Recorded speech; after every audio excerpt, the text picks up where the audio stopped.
खबर सीधी से आ रही, जहां समाजवादी पार्टी के प्रदेश अध्यक्ष डॉक्टर मनोज यादव एमडी खान सहित प्रदेश के कई दिग्गज नेताओं ने अल्प प्रवास पर सीधी पहुंचे। जहां जिला महासचिव दिनेश यादव, पूर्व जिलाध्यक्ष धर्मेंद्र सिंह बघेल, पूर्व प्रदेश सचिव बबलू विश्वकर्मा, प्रदेश महासचिव राम प्रताप यादव सहित अन्य पदाधिकारियों ने गर्मजोशी के साथ पुष्पहार से स्वागत किए हैं। आपको बताते चले कि बीथिका भवन के सामने जनसभा को संबोधित किए। इसके पश्चात जिला कलेक्ट्रेट पहुंचकर कलेक्टर प्रतिनिधि एसडीएम नीलेश शर्मा के हाथों आवारा मवेशी, पेपर लीक, नीट, बेरोजगारी, महंगाई जैसे तमाम गंभीर मुद्दों को लेकर ज्ञापन पत्र का वाचन किया एवं कलेक्टर प्रतिनिधि एसडीएम नीलेश शर्मा के हाथों महामहिम राज्यपाल के नाम ज्ञापन सौंपे हैं। उन्होंने तत्पश्चात पत्रकारों से बातचीत करते हुए बताया कि मध्य प्रदेश में सत्ताधारी भाजपा की सरकार जन विरोधी नीतियों की विचारधारा व किसान विरोधी सरकार के खिलाफ ज्ञापन पत्र दिया गया है। प्रदेश में इस वक्त चाहे महंगाई, बेरोजगारी, आवारा मवेशी, पेपर लीक, कई ऐसे मुद्दे हैं जिस पर सरकार उदासीन है। यदि उचित समय पर सरकार ज्ञापन पत्र पर विचार नहीं करती तो आने वाले समय में उग्र आंदोलन किया जाएगा। ज्ञापन पत्र लेने के पश्चात कलेक्टर प्रतिनिधि एसडीएम नीलेश शर्मा ने द चाणक्य टाइम्स पर बातचीत करते हुए बताया कि समाजवादी पार्टी के द्वारा कई बिंदुओं को लेकर ज्ञापन पत्र राज्यपाल के नाम मिला है, जिसको प्रशासन के द्वारा जल्द ही राज्य सरकार को भेजा जाएगा। जिस तरह से यहाँ पर भाजपा लोगों के लिए जो यहाँ के जिले के अधिकारी बैठे हैं, चाहे कार्यपाल यंत्री की बात की जाए, हिमांशु तिवारी की, आए दिन जो सूचना बने हुए हैं सिर्फ भ्रष्टाचार। जिला पंचायत से उनको संरक्षण मिला है चीजों का और जिले के कलेक्टर का संरक्षण मिला है, जबकि कई हमारे पत्रकार साथी निष्पक्ष पत्रकारिता में भ्रष्टाचार की चरम सीमा उजागर किए हैं। लेकिन हिमांशु तिवारी के ऊपर आखिर क्या विधायक का संरक्षण है या सांसद का संरक्षण है, किसका संरक्षण है? जबकि हिमांशु तिवारी को जेल तक, अगर कोई गरीब होता तो जेल चला जाता, लेकिन हिमांशु तिवारी के ऊपर कार्रवाई क्यों नहीं हो रहा है? मध्य प्रदेश के मुख्यमंत्री अगर मोहन यादव जी बैठे, अभी इसके पूर्व में हमारे सीधी जिले में कन्या छात्राओं के साथ जो दुष्कर्म किए गए हैं, उनके तो घर गिरा दिए गए, लेकिन निष्पक्ष क्या जांच हो पाई? हम ज्यादा कुछ नहीं कहेंगे, कई वक्ता हमारे पास है। संगठन की जो ताकत है, जो नेतृत्व है, डॉक्टर मनोज यादव जी को मैं पुनः सीधी की धरती की ओर से बहुत बहुत हार्दिक बधाई स्वागत वंदन करता हूँ। जय प्रधानमंत्री। वो मुझे डिप्टी कलेक्टर जिनका आप लोगों ने सुना, वो जब से पार्टी में आए, कितनी अच्छी बात आप लोगों के सामने बोली है और आप लोग अमल करेंगे नहीं करेंगे? जो डिप्टी कलेक्टर साहब बोले हैं कि हर घर में झंडा लगेगा नहीं लगेगा? लगेगा। पीछे वाले बोलिए भाई, बोलिए। जिसमें हमारे मार्गदर्शक बैठे हैं सम्मान्य राष्ट्रीय प्रवक्ता महोदय, ये तो किसी परिचय के मुताबिक नहीं है।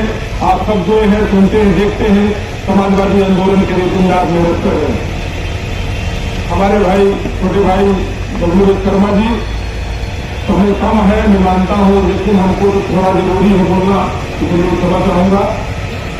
बबलू विश्वकर्मा जी और हमारे छोटे भाई राकेश करता हूं और सीधी जिले की तरफ से, अपने समस्त साथियों की तरफ से आपसे आशा और विश्वास रखता हूं कि आपके नेतृत्व में जो कार्य होंगे, समाजवादी पार्टी के हित में जो आपका निर्णय होगा, हम सबके लिए सर्वोपरि होगा और हम सब उस पर पूरी तरह से अपने तन मन अंतर मन से विचार करके उसे ग्रहण करेंगे।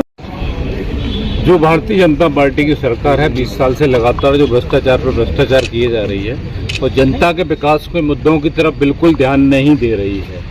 20 साल मामा जी मुख्यमंत्री रहे, मोहन जी आ गए हैं, लेकिन किसी की कोई सुनवाई नहीं हो रही है। आप देखेंगे तो जो आवारा पशु हैं, इनसे आए दिन एक्सीडेंट हो रहे हैं और किसानों की फसलों को नष्ट कर रहे हैं। किसान बहुत परेशान हैं। गौशालाओं के नाम पर फंड निकल जाता है, लेकिन कोई व्यवस्था नहीं की गई है। कोई सी सरकार बनी रही हो तो उसके लिए गौशाला की विधिवत व्यवस्था की जाए, पशुओं को रख रखाव की बेहतर व्यवस्था की जाए। ये बिंदु है पहला। दूसरा, महंगाई, बेरोजगारी, भ्रष्टाचार इतना बढ़ चुका है, जिन पर कंट्रोल किया जाए। क्योंकि आज देखेंगे सबसे ज़्यादा अगर देश में महंगा अगर डीजल पेट्रोल है तो मध्य प्रदेश में है। इस सरकार इतना टैक्स ले रही है कि मध्य प्रदेश में सबसे ज़्यादा महंगाई है। यहाँ पर सीधी जिले में कोई फैक्ट्री या प्लांट की व्यवस्था नहीं है, कोई उद्योग धंधा नहीं है जिससे यहाँ के लोगों को रोजगार मिल सके। साथ में जो सीधी जिले के अभ्यारण्य क्षेत्र में जिनको विस्थापित किया गया है, जंगली जानवर अपना लगातार शिकार बना रहे हैं, जिससे उनकी सुरक्षा और उचित मुआवजा उनको या उनके परिवार में जो घटना हो चुकी है उनको सरकारी नौकरी दी जाए, ये मांग की हम लोगों ने। पांचवी मांग है, लंबे समय से जो सरकारी भूमि पर लोग रह रहे हैं, बेचारे गरीब हैं जो रहते हैं, उनके नाम पे पट्टा किया जाए उसका।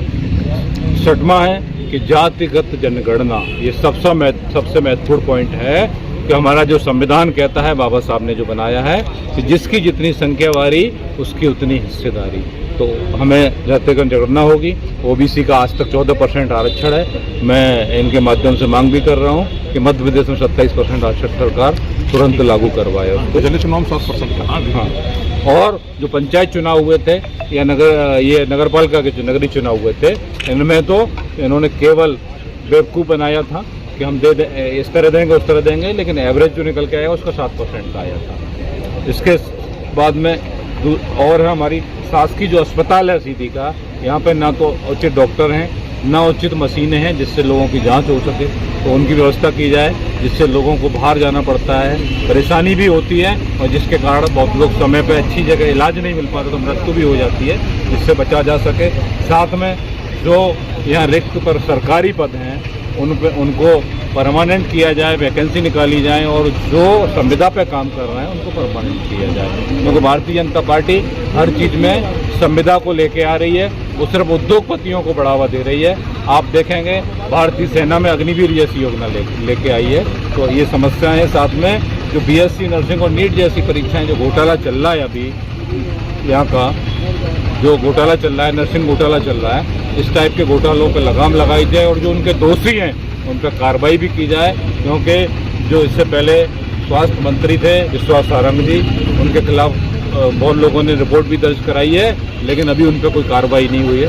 तो ऐसे तभी लगाम लगेगी जब नेताओं पर भी होगी, जो भी उसमें दोषी है उस पर कार्रवाई की जाएगी। यदि मध्य प्रदेश में आपकी सरकार आती है तो ये भ्रष्टाचार कब तक, कितना जल्दी समाप्त हो सकता है?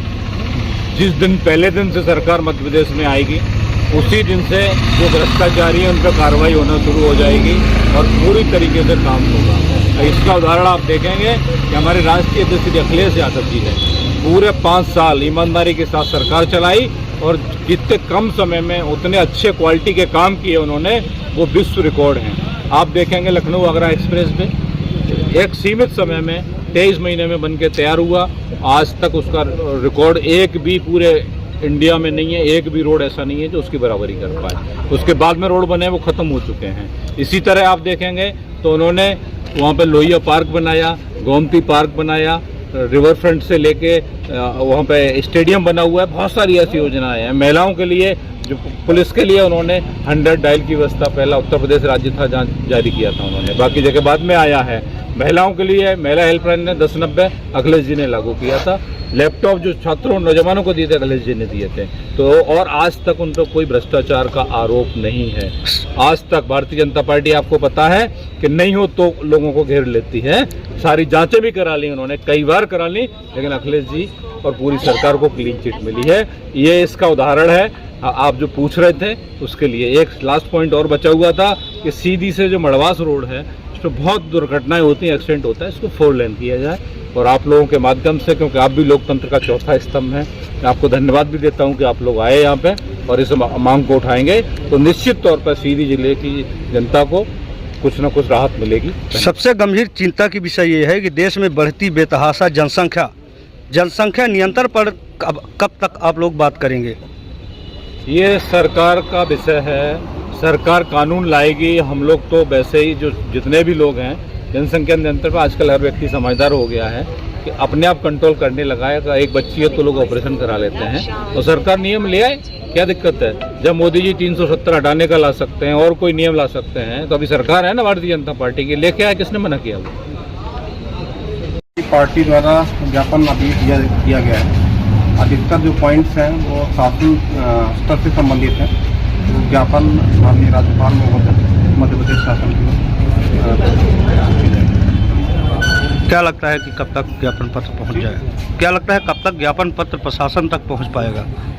नहीं, वो तो शीघ्र ही आज ही कार्रवाई की जाएगी और भेज दिया जाएगा शासन स्तर, बाकी निर्णय।